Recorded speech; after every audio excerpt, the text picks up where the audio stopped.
여러분 안녕하셨어요? 이시스입니다. 9번째 이야기예요.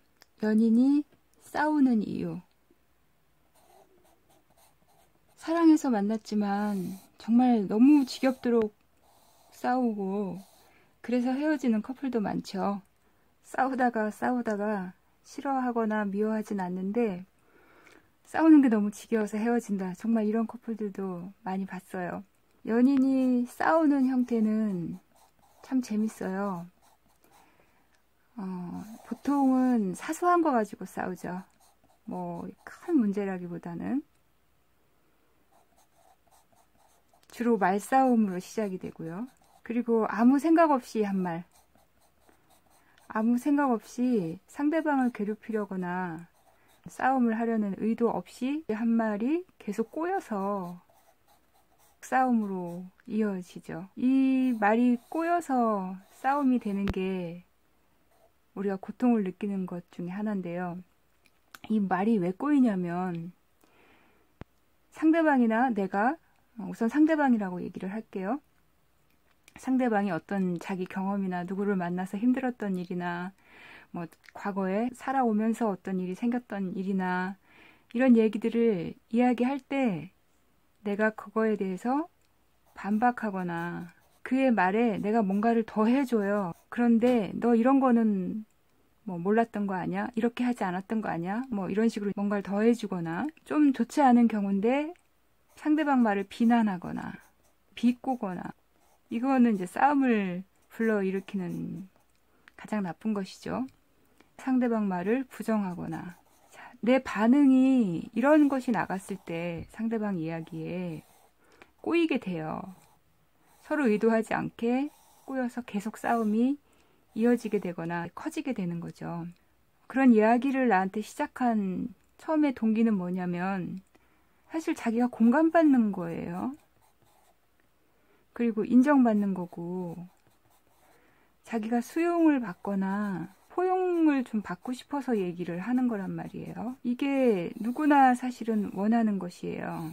이렇게 얘기를 하면 꼬이지 않아요. 꼬이지 않게 돼요.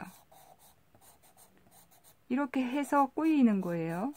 또 상대방 얘기를 판단하거나 가르치려고 하거나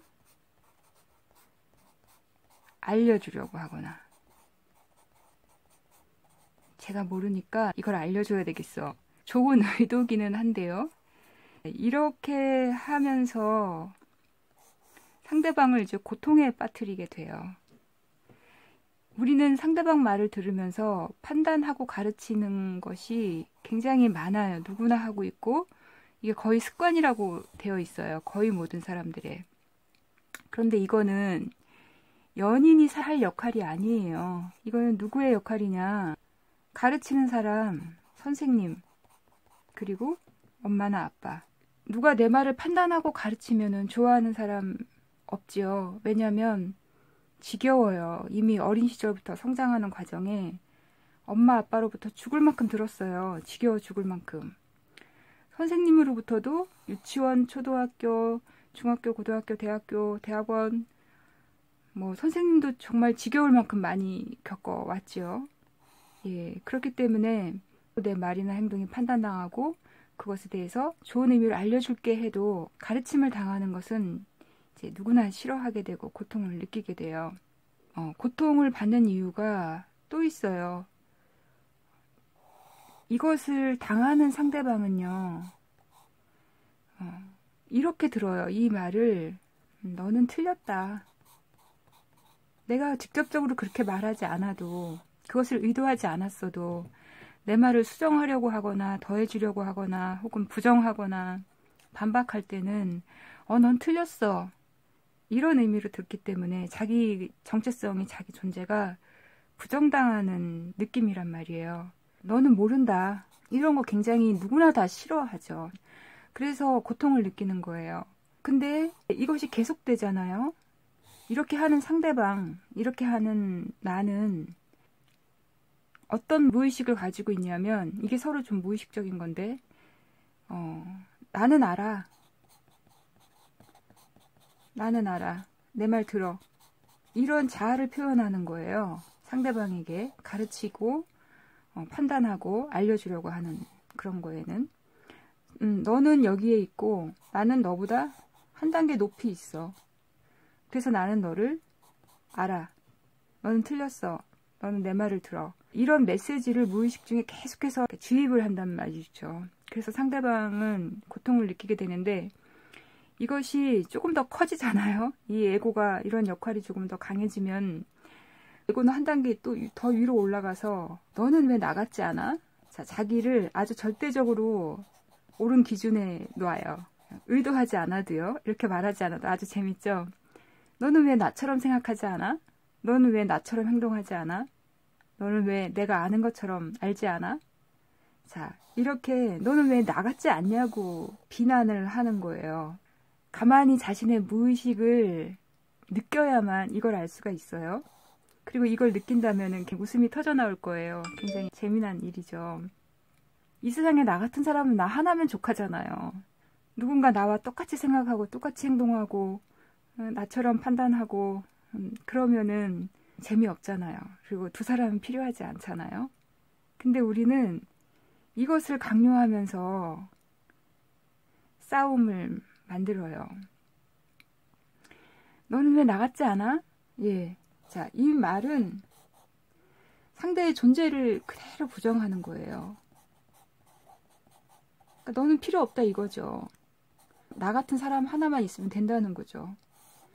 자, 우리는 존재가 부정당할 때 가장 극심한 고통을 느낍니다. 그럴 때 어떻게 해요? 자아가 살아있고 건강한 사람이라면 이것에 대해서 저항하고 거부하죠. 예, 당연히 이것은 바르지 않은 느낌이거든요. 이런 강요를 받을 때. 바르지 않은 느낌일 때 우리는 고통을 느끼는 거예요. 고통이란 뭔가 올바름에서 벗어난다는 의미니까요. 자, 이것이 상대의 존재를 부정하고 나만 필요해 이 세상에서 이런 것을 강요하는 사람이 누구냐면 독재자거든요.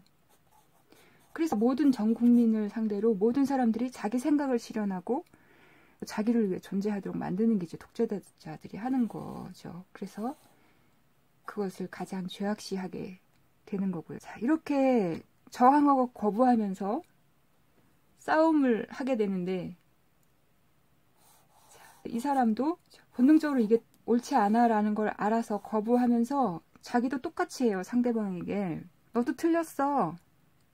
그리고 넌 이런 걸 몰라. 가르치려고 하고 또 좋은 사람인 줄 알았는데 그렇지 않구나. 부정하고 비난하거나 비꼬고 이제 상대방 말마다 전부 다 부정하고 반박하고 깨트리려고 한단 말이에요. 자, 이것이 싸움이에요. 연인 간에 일어나는. 그러면 어떻게 해결할 것이냐. 우리가 연인을 만나고 사랑을 하는 이유는요. 아름다움에 빠지는 것이고 사랑스러움에 빠지는 것이지만 자, 깊은 곳의 마음은 내 존재가 공감받고 인정받고 수용받고 포용받고 싶은 마음이 있어서 사랑을 하는 거예요. 해결은 이거예요. 상대를 있는 그대로 수용하고 사랑하는 것.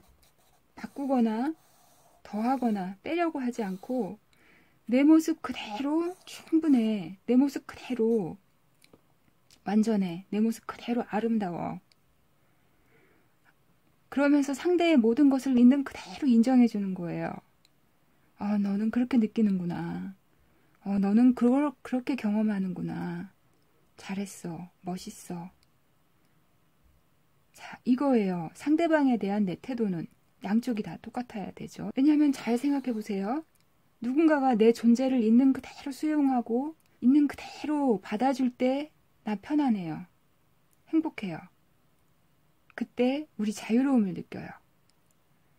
그런데 누군가 나를 가르치려고 들거나 바꾸려고 들거나 틀렸다고 지적을 하거나 할 때 우리는 고통을 느껴요. 왜냐하면 여기가 있는 그대로 내 존재가 있는 그대로 바꾸거나 변화하거나 더할 필요 없이 지금 있는 모습 그대로 괜찮다. 자, 그렇게 받아들여지기를 원하는 굉장히 강렬한 욕구가 우리 내면에 있고요. 그것이 받아들여지는 것이, 그것이 있는 그대로 존중되는 것이 다른 일이기 때문에 그래요. 그래서 이렇게 상대를 있는 그대로 수용하고 사랑하는 것, 이렇게 할 때 우리가 쓸 수 있는 것들은 공감이에요. 상대방의 경험이나 느낌이나 이런 것들에 대해서 공감해 주는 거, 그리고 얘기를 들으면서 맞장구를 쳐주는 거. 그래, 맞아. 그리고 편들어 주기야. 잘했어. 잘 견뎠어. 멋있어. 훌륭해. 괜찮아. 잘했어. 우리는 이런 것들을 상대를 있는 그대로 수용하고 사랑하기 위해서 쓸 수 있는 것들이에요. 우리가 이렇게 하지 못하는 이유가 있어요. 공감하지 못하고 맞장구 쳐주지 못하고 편들어주지 못하는 이유가 있어요. 사실관계를 따지고 판단한단 말이에요. 그리고 내가 제 말을 무조건 사실이라고 했을 때 제가 잘못 생각하면 어떡하나, 잘못된 거를 그냥 받아들이면 어떡하나, 사실은 쟤는 조그만 애인데 내가 잘했어 해서 자기가 잘난 줄 알면 어떻게 하나, 뭐 이런 것들을 걱정을 해요. 이 사실관계를 따지지 않는 게 굉장히 중요해요. 왜냐하면 그 사람의 세계거든요. 그 사람의 존재고 그 사람의 경험이고 그 사람의 느낌이고요. 그리고 그 사람의 이야기를 들어줄 때는 내가 사실관계를 따지고 판단하는 이 판단자의 위치로 올라서지 않는 거. 자, 이것은 나의 문제예요. 예. 판단자의 위치로 내가 올라서는 순간 상대방에게 가르치려고 하고, 자, 싸움이 일어날 수 있는 그 요소를 만들어내는 거예요. 가르치고 비난하고 부정하고 알려주려고 이제 상대방을 부정하게 되는 그런 것들을 또 되풀이하게 되는 거죠. 그래서 판단자의 위치로 올라가지 말고 그냥 그래 그렇구나. 평등한 상황에서 그냥 그 존재만큼은 있는 그대로 그냥 인정해주는 그런 공감, 맞장구, 예, 이런 식의 단어들을 입으로 표현해 주기만 하면 돼요. 상대방이 어떤 이야기를 할 때 좋은 이야기를 나누려는 의도를 가진 사람도 있지만, 나 힘든 것 좀 풀고 싶어. 나 힘든데 나 좀 위로가 필요해. 이런 의도를 가지고 이야기를 하는 경우가 많거든요. 그런 경우에선 사실 여부를 판단하지 않도록 하는 게 굉장히 중요해요. 그래서 그 사람은 그 지금 힘든 마음, 힘든 일에 대한 그 부정적인 감정들, 그 느낌들에 지금 사로잡혀 있는 상태거든요. 그래서 내가 있는 그대로 그 사람의 경험과 느낌을 인정해주고 공감해주면 그 사람은 그 힘들었던 감정이나 일들에서 풀려나요. 그래서 자유로워져요. 상대방을 자유롭게 해주는 거예요. 상대방에게 자유를 준다는 말은 바로 이 말이에요. 우리가 어떤 것에 이렇게 집중돼 있을 때, 잡혀 있을 때는 마음의 여유도 없고 마음에 에너지도 없어요. 그럴 때 내가 공감과 수용을 받고 싶은데 반박이나 부정이나 비난이나 이런 게 돌아오면 더 쉽게 화를 낼 수가 있고 더 어떤 여유가 없죠. 더 짜증을 잘 내게 되죠. 그래서 있는 그대로 상대방을 수용하고 사랑해주면 그 사람은 이제 그 힘들었던 정에서 풀려나는 거예요. 그리고 에너지가 충족돼요. 이것은 내 경험을 가만히 생각해봐도 알 수 있어요. 그리고 마음의 공간이 생기고 여유가 생겨요. 예. 내가 풀려나서 이제 자유로워지면은요. 이게 이 사람이 자유로워진 상태예요. 이렇게 되면 이 사람도 내가 어떤 이야기를 했을 때 내가 위로가 필요하고 내가 어떤 잡혀있는 감정이나 사건이나 좋지 않은 부정적인 그런 뭐 과거의 것이든 현재의 것이든 그런 것에서 벗어나고 싶을 때 이 사람도 나를 자유롭게 해줘요. 왜냐하면 자기도 경험했고 그것이 경험을 하니까 이렇게 해야 된다는 걸 경험을 통해서 배우게 되는 거예요. 그러니까 선생님처럼 가르치려는 의도를 가지고 알려줘야지 이렇게 막 지적당하고 판단당하고 하면서 이렇게 습관이 고쳐지는 게 아니에요. 자신이 좋은 경험을 경험하면서 자기 경험을 바탕으로서 배우게 되는 거죠. 자, 근데 만약에 사람은 이제 이기적인 속성이 강한 사람이니까 나는 자기를 있는 그대로 수용하고 사랑해서 자유롭게 이렇게 해줬는데 그것을 에고가 잘못 해석할 수 있어요. 내가 잘나서 이런 식으로 나는 틀린 게 없으니까 내가 올바르니까 나는 공감과 인정을 받는 게 너무 당연해 이렇게 생각하면서 자신은 여전히 나를 똑같이 판단하고 가르치려고 하고 비난하거나 비꼬거나 부정을 하거나 반박을 하거나 만약에 이런 것을 한다면 그럴 수 있거든요. 예. 이 사람이 아직 의식적으로 이 사랑을 어떻게 해야 되는지 싸움 없이 서로가 어떻게 행복하게 조화롭게 가야 되는지 아직 명확하게 의식적이지 못해서 그렇거든요. 자, 그럴 때는 상대방에게 요청해야 돼요. 자, 요청하기를 저는 항상 깨워주기라고 얘기를 해요. 자아는 도취돼서 꼭 잠자는 것 같은 그런 상태가 많이 일어나기 때문에 내가 너에게 그러듯이 나도 있는 그대로 내 존재 자체를 있는 그대로 수용하고 사랑해줘. 나를 있는 그대로 이해해줘. 내 느낌, 내 경험, 고유한 것으로 그냥 인정해줘. 공감해줘. 내 편이 돼줘. 라고 이야기를 해야 돼요. 그리고 거기서 사실관계를 판단하고 따질 때는 또 역시 똑같죠. 자, 이것은 사실 여부를 따지는 게 아니고 서로의 주관적인 경험이니까 그냥 인정이 필요한 거야. 나도 너의 얘기에 사실 여부를 따지지 않아. 난 그냥 너를 신뢰하고 너를 믿고 너의 편이야. 너도 나를 믿고 나를 신뢰하고 내 편이 되죠. 이렇게 상대방에게도 이것을 분명히 의식 수준에서 할 수 있도록 요청하고 깨워주는 거. 이것이 굉장히 중요합니다. 저는 젊었을 때, 20대 때, 사랑을 하면서 서로를 자유롭게 해준다는 것의 의미를 몰랐어요. 그리고 그건 너무나 어려운 이야기였어요. 그래서 남자들은 이기성을 바탕으로 자유롭게 해준다는 말이 자기가 뭐 마음껏 바람을 피고 해도 허락하고 모르는 척하고 또 바람을 피다가 나한테 오면 또 받아주고 이런 것을 자유롭게 해주는 거라고 그렇게 호도를 하기도 했어요. 근데 그런 것은 아니에요. 그것은 서로를 자유롭게 해주는 거 아니에요. 서로를 고통에 빠뜨리는 것이고요. 사랑을 하면서 서로를 자유롭게 해준다는 거는 되게 멋진 거죠. 사랑을 할수록 서로 자유로워진다는 것, 구속되는 게 아니라 서로에 대한 신뢰가 바탕이 돼야 돼요. 서로 존재에 대한 신뢰예요. 그러니까 그 사람의 존재에 대한 모든 신뢰, 100%, 필요하다면 1000%, 존재에 대한 신뢰를 바탕으로 그에 대한 이해. 자, 이 이해는 평생 해나가야 되는 거예요. 만나는 내내 아주 깊이 이해하려고 해야 돼요. 자, 이 신뢰와 이해를 바탕으로 서로의 존재를 삶 속에서 같이 꽃피워 나가도록 서로 돕는 것이에요. 또는 이 신뢰와 이해를 바탕으로 같은 방향으로 아기자기 이쁜 것들을 만들면서 그렇게 같이 굴러가는 것이에요. 오늘은 여기서 마칠게요. 도움이 되셨나요? 제가 계속 이렇게 이야기할 수 있도록 좋아요, 구독 꼭 눌러주시고요. 댓글도 부탁드리고요.